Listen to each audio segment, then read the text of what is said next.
E aí pessoal, sejam bem-vindos a mais um episódio da Mavuika no Genshin. Não se esqueça de deixar o like, se inscrever, etc, etc. E bora lá! Começamos já aqui já com... Eu tava acabando de fazer o evento aqui. O evento aqui de multiplayer aqui. Dependendo, não sei. O problema é que é meio chato jogar esses eventos aqui com vocês. Então eu quero só seguir com a história principal mesmo. Algum dia vamos zerar isso aqui. Vamos ver o que temos a falar com o Duke. Rystrelsley. Eu ainda tô aprendendo a falar o nome dele. Mas vamos lá, mais meia horinha da história principal. Um dia vamos chegar em Natlan. Um dia vamos chegar lá. Vamos ver aqui o que nós temos pra hoje.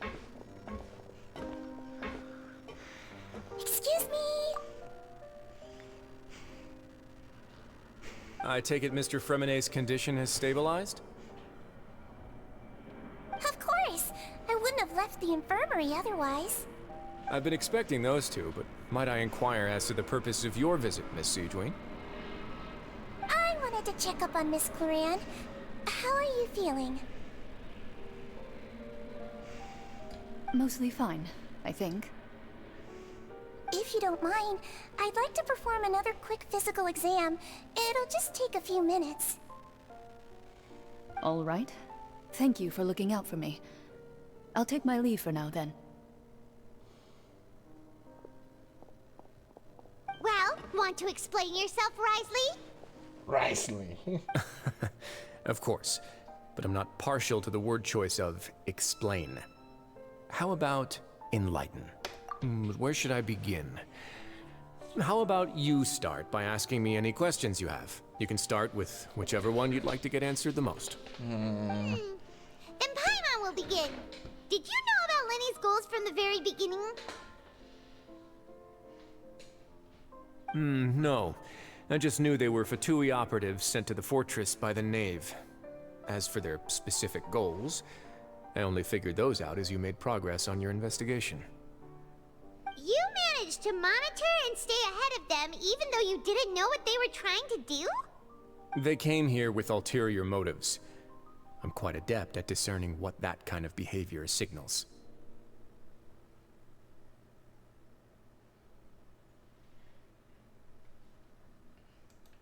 Initially, I thought their goal was just to investigate Child's disappearance. Linny suggested that I had deliberately let him escape, but in truth, I didn't really do anything special to help or hinder him while he was here. Everything he did, from finding helpers to leaving this place, he did on his own. Of course, it's inevitable that the Knave would make a big deal out of her fellow Harbinger's unexplained disappearance. I'm also quite curious about where that Harbinger went. So I figured I might as well let the Fatui do their own investigative work. All I care about is the answer. So you were hoping Lenny's group would just do your work for you? You make it sound like that's a bad thing. Unfortunately, things didn't go as planned. I assume that Fremenet has told you already, the ratio of primordial seawater around the fortress of Meripede is on the rise. The Forbidden Zone has always been Lenny's target, and you got roped into that investigation after running into him. I began to intervene out of concern for your safety, and also to prevent the fortress from becoming entangled in more irksome matters. Are the rumors true? That you're also a former criminal? Now, why would you put it like that? Isn't staying here all day and serving as the manager of the fortress a kind of sentence unto itself? Another form of prison? I just happen to have some support from the rest of the inmates. That's all. Oh, right. Paimon wanted to ask, who invited Cloran down here? Me, of course. I paid her good mora to come down to the fortress for some field work. As a champion duelist, Miss Cloran could be considered to be an independent party. I needed to find an exceptionally capable person to help me get through the impending crisis. And saving Fremenet was part of that crisis? You can think of it like that, yes. Credit where credit is due, that boy is quite adept at diving. Had conditions not been as hostile as they were, he probably would have found the missing Harbinger already. That's not something you should be asking after. Neuvillette only asked you to investigate Child's whereabouts. All I need to prove to you is that the Forbidden Zone had nothing to do with the Harbinger's disappearance. That should be clear now that you've spoken to Fremine. But we've already uncovered that there's something wrong with the infirmary, and we've answered a bunch of questions that you threw at us. Isn't it about time that you answer our last question in return? You make a compelling case. Do you really want to know the answer that badly? Yeah, Paimon really wants to know. Even if the truth may not be pleasant? Follow me.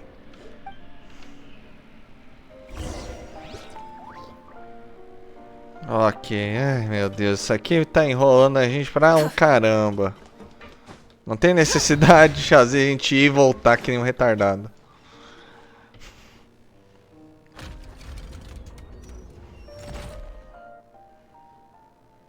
There's a hidden door here? And a whole basement behind it? Huh. You're pretty good at hiding stuff, Risley. It seems you've forgotten just what kind of place the Fortress of Meripede is. Vamos descendo. Stand on the central plate. Beleza. Is there a secret mechanism or... Whoa! É um mecanismo secreto.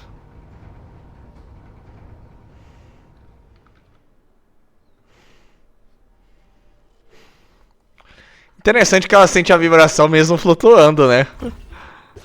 So, this is the Forbidden Zone? Honestly, for a place so well hidden, Paimon sure doesn't see anything special.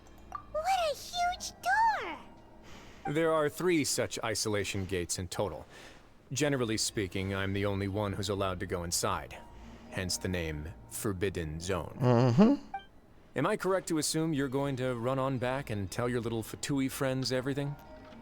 Well, Paimon wasn't thinking of keeping anything from them.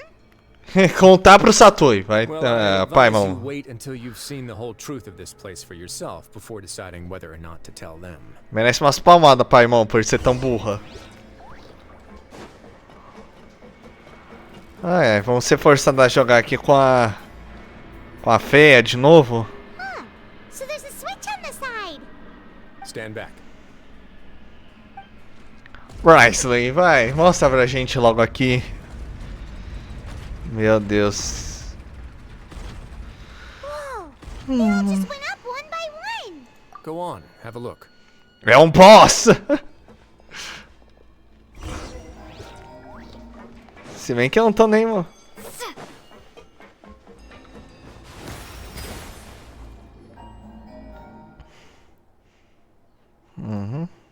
I've been interested in what lies beyond that gate ever since I assumed leadership of the Fortress of Meripede. Of course, it would be unwise to recklessly open it, but it'd also be risky and negligent to simply ignore any potential danger that could be behind it. The readings on that dashboard have not budged since the day when I first laid eyes on this place. But over the past year, the needle has crept upwards from its original position, likely because some parameter it's been tracking has changed, if only infinitesimally. Normally, I would have ignored it, but I happened to have some free time when I noticed it, so I investigated. Any guesses what the reading could be tracking?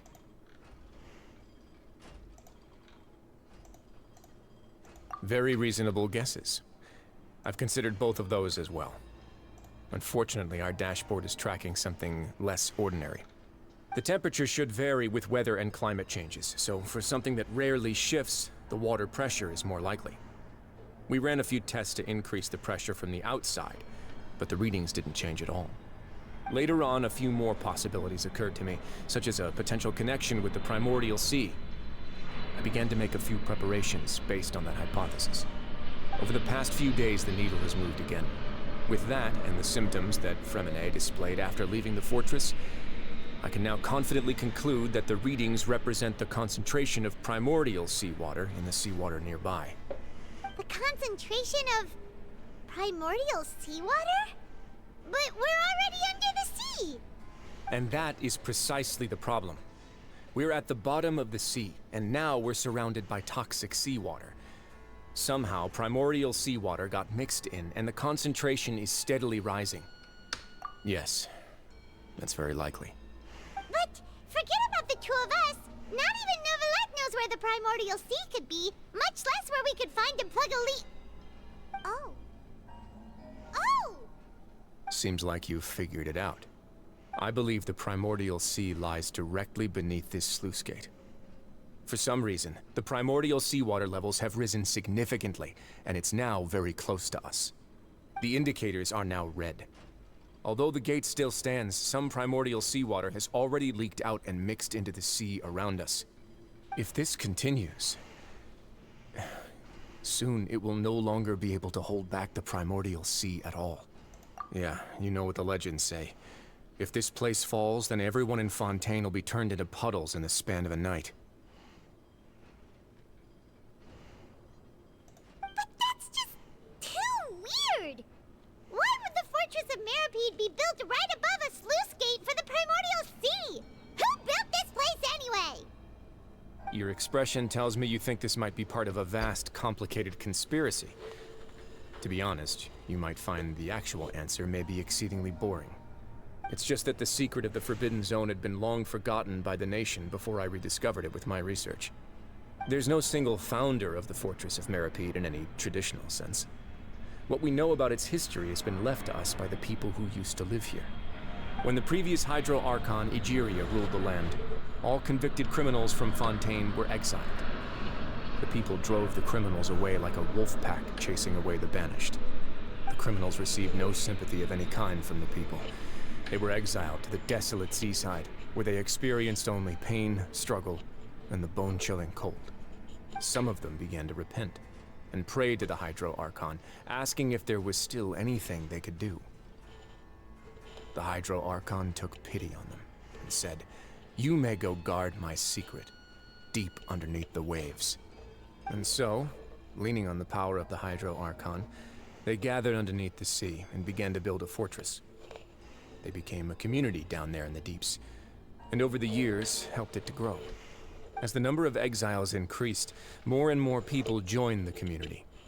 When the first group of exiles died, they left the yet unfinished fortress to their successors. The Hydro Archon continued to lend her support, allowing the fortress and what it stood for to continue growing ever larger. Before long, this dark underwater fortress became the sinner's only home. And with that, the people here stopped referring to the fortress as a prison. They saw themselves as repenting sinners who would regain their freedom once they had sufficiently redeemed themselves. But as time went on, people also realized that the fortress was a lonely place. Once they had gotten used to life here, they could no longer feel comfortable living in the overworld. Once they had finished serving their sentences, some people left and some others chose to stay. They'd find some idle position and let their withered souls fade away with the ancient secrets of the past. After many, many centuries, few people still remember the reason for the fortress's founding. Now they just see it as an integral pillar of Fontainian society, as the place where criminals deserve to be sent. Now and again, researchers manage to break one law or another and live out their days in the fortress. I learned all this from an elderly historian. Everyone else just thought he'd made it all up. But now you know every part of that history is true. Indeed. It's just as the prophecy says. If this gate fails, then everyone will be dissolved into the sea. To be frank, not really.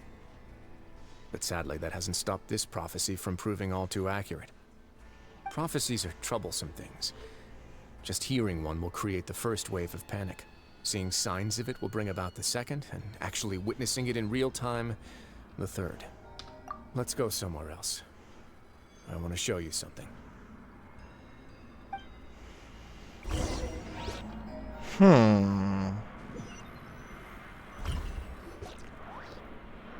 This is it. Your Grace, perfect timing. The results from our last round of experiments have... Wait, Jurier, he's not alone. Huh? Lorvine and Jurier? No need to panic, you two. I've already told them about our plan. What? After you warned us not to tell a single soul about any of this? I'm skeptical as well. Are you sure they are trustworthy? The results speak for themselves, don't they? These two may already know more than you could ever imagine. All right then, if your grace insists. They seem harmless enough, so I'll trust them for now. Well, how about some reintroductions? This is Jurier, one of the highest-ranked researchers from the Fontaine Research Institute. He used to work under Edwin. I trust that you've heard of Edwin?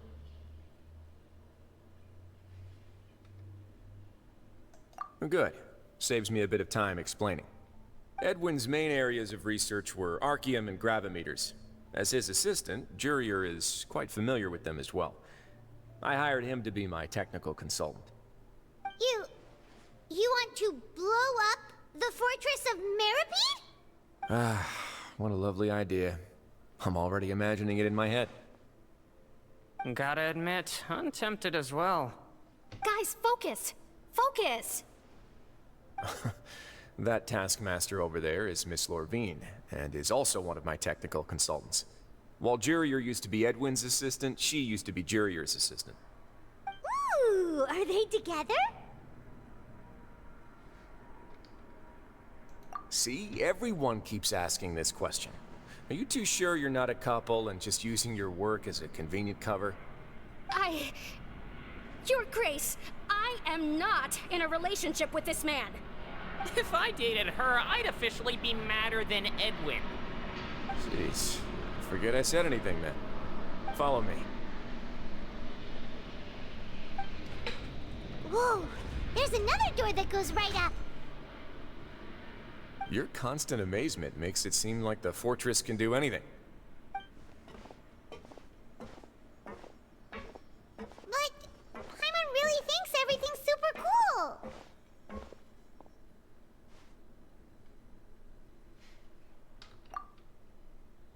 Well, let's spice it up a bit. And here you go. What a huge ship? This is also a production zone that Paimon's never seen before. What's going on? How much do you know about Fontainian history? Not much at all. Well, then maybe you haven't heard the story of ancient Lemuria. To give you a quick rundown, Fontaine used to be ruled by the Lemurian dynasty. According to legend, the Lemurian king Remus came to this land after being inspired by divine revelation and found the seer Sibila, who had taken on the form of a golden bee. Taking the golden bee with him and riding on a huge ship, the Fortuna, he created his nation above the surging waves. He called his nation Lemuria, and used the Fortuna to incessantly search for new tribes and islands, calling on them to join his empire. There's a ship in this story too? Where there's water, there'll be ships. People believe that hope can always be found at the end of a voyage. Do you believe that too? To a point, I think. As you've already seen, I have a whole factory's worth of labor, materials, and technology at my disposal. Certainly can't hurt to give it a try. So the moment I began to speculate that the primordial sea might lie underneath the gate, I also began this project. Were you inspired by the legendary Fortuna? Maybe. Fontainians need something to hold on to cope with the impending disaster. Were the workers to find out the truth behind this ship, riots would destroy the fortress faster than any catastrophe. As the fortress's administrator, I'd never make such a reckless call. Alright, that's enough talking for now. I'll need another 3 cups of tea to soothe my throat. Do you have any other questions? Seems like you're good. Come on, I'll take you back.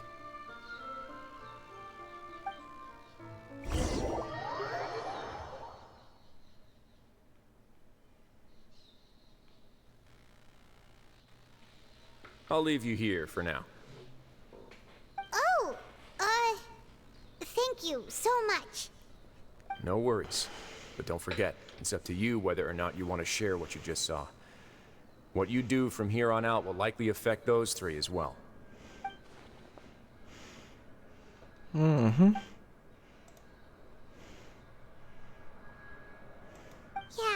put a lot of thought into it for sure. Great.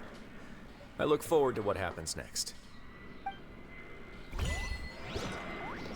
Ok, acho que acabou, né? Aqui mais um. Ai, ai. Mais 5 coisitos. Como é que tá aqui? Não vai dar pra fazer mais um som, pelo menos por enquanto. Que vai ter mais 30. Vai ficar perto, mas não tão perto. Eu prefiro não contar, né? Não sei vocês, mas quem decide é o jogo, não sou eu, né? Dá tempo de ver mais uma cena? Welcome back. Do you want a cup of tea? How can you be so much like Risley, always drinking tea? Huh. Actually, now that you mention it, I just remembered something now. While I was sedated, I could still barely hear two people talking next to me. They were discussing everything, from the leaves, to the water, and even the teacups themselves. Must have been Risley and Seishween. Yeah, I heard one male voice and one female, so it should have been the two of them. They really were just talking about brewing tea. I really can't make sense of this place. So, Traveler, Paimon, were you able to learn anything from Risley? Yeah, he explained everything. Very well. Then, would you mind checking your answers against my speculations?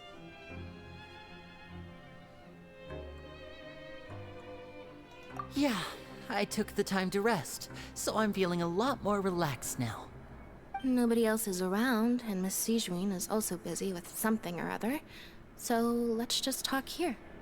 Alright, then I'll posit my theories. I asked myself 3 questions. Firstly, why was Fremine affected by the primordial seawater? It was because he dove into the sea. My theory is, the long-lost primordial sea is probably very close to the fortress of Meropide. Whoa, he's good. He got that right on the first try. That's our Lenny. Secondly, Risley's attitude changed dramatically during the course of our stay here. He ignored us completely at first, then suddenly roadblocked us. Why?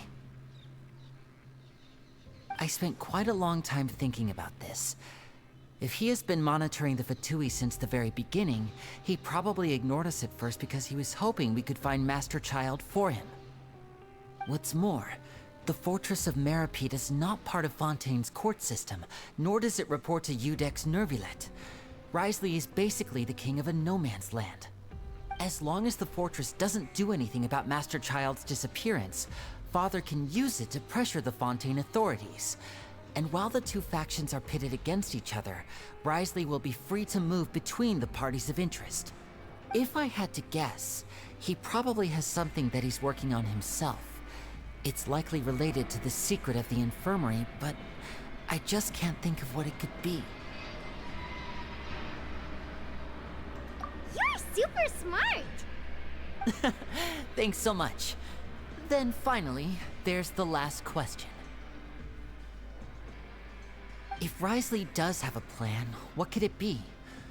All I know for now is that his plan probably has something to do with the changing nature of the seawater. He's even gotten Cloran to help him out. That can't be the full extent of what he's doing. There's probably a secret passageway behind the block in the infirmary, and there's something big in the fortress that most people here never get to see. He has a bargaining chip, and it could be important enough for Father to deal with him directly. I don't have enough information, so I have no idea what his chip might be. But let me guess. You have the last piece of the puzzle.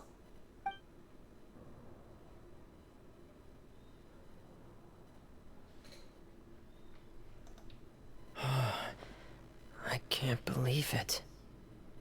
The sea will engulf everyone. Just like the prophecy said. Could Risley have wanted to meet Father to figure out a way to deal with this crisis? If you remember, I once mentioned that Father sees the House of the Hearth as her base of operations, and she truly wants to resolve the crisis. But how could Risley have known that? Or perhaps he didn't know, and just wanted to bring Father over to his side? Which could be why he said he just wanted to negotiate. Yeah, that makes sense to me.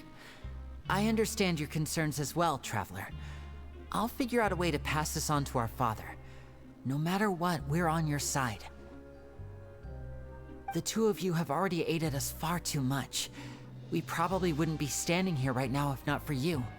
If you ever need anything else going forward, please come to the House of the Hearth at any time. Though you may not share the sentiment, after all that we've gone through together, the three of us basically see you as family now. You have my gratitude. Thank you for protecting Linny when it really mattered.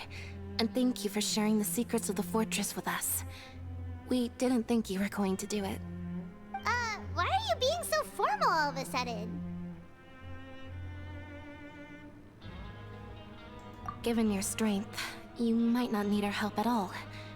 But if you are ever in danger, we will try our best to protect you. Aww, the sound of that makes Paimon feel all warm and safe inside.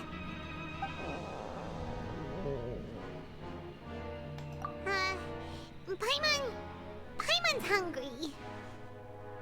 Oh, you've done so much already. Go get some food. Alright, then we'll catch you guys another time.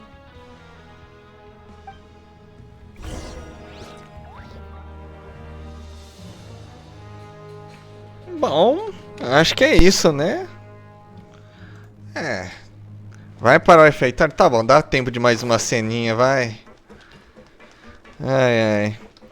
Agora as coisas estão começando a se desenrolar. Mas eu tenho quase certeza que esse não é o último capítulo, né? Tem mais, deve ter mais um, né?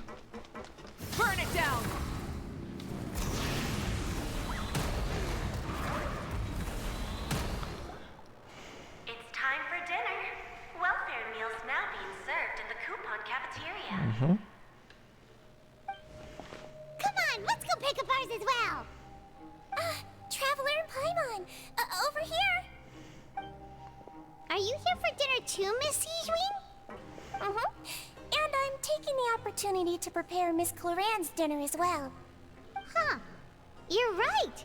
She's actually sitting in the fortress cafeteria. What would you like to eat?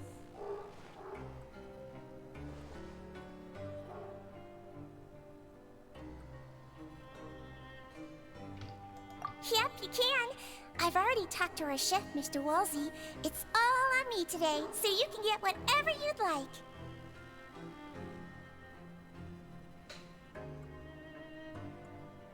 Me too! Don't forget Paimon! No problem. Just leave it to me.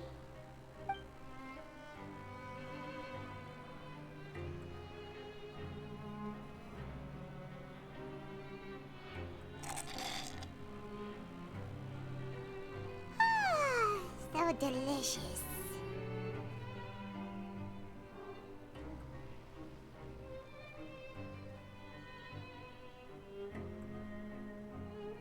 Is this how it feels to be freeloaders?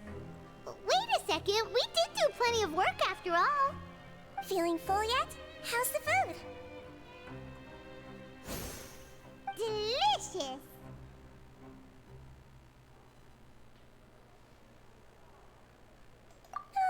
I'm so glad to see you all so happy. Oh, see, the expression on your face just now?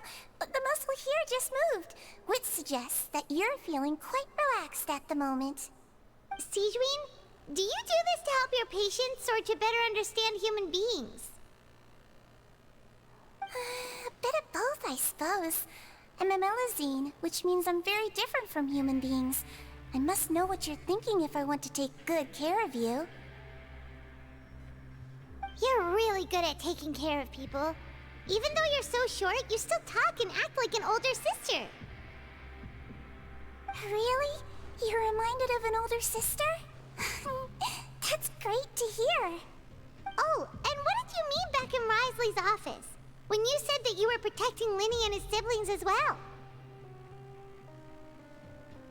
Oh, that. I just asked His Grace to look out for those children, especially that diver boy. I was getting a bit worried after hearing that something was wrong with the water. Thankfully, Cloran is very strong and managed to save him in the nick of time. His Grace also sealed the pipes after Cloran left, to make sure that Linny wouldn't impulsively chase after his brother. Although the path was blocked, we still stationed some guards there to stop anyone from approaching. They were instructed to only open the door once Miss Clorand had returned. Oh, and I was keeping an eye on Mr. Linney as well. We had to press him, but we couldn't allow him to be in any real danger. You were all super considerate and really thought everything through. It's just what we do down here at the fortress. At least this has been His Grace's style for as long as he's been the leader. Oh, I really wish Monsieur Nervula would come down here more often too. I feel like he'd like it here, with all the darkness and chaos.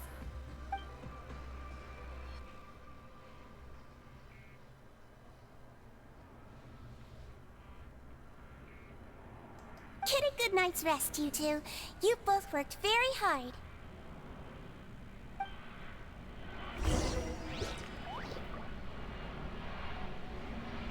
Acho que agora deu, né, gente?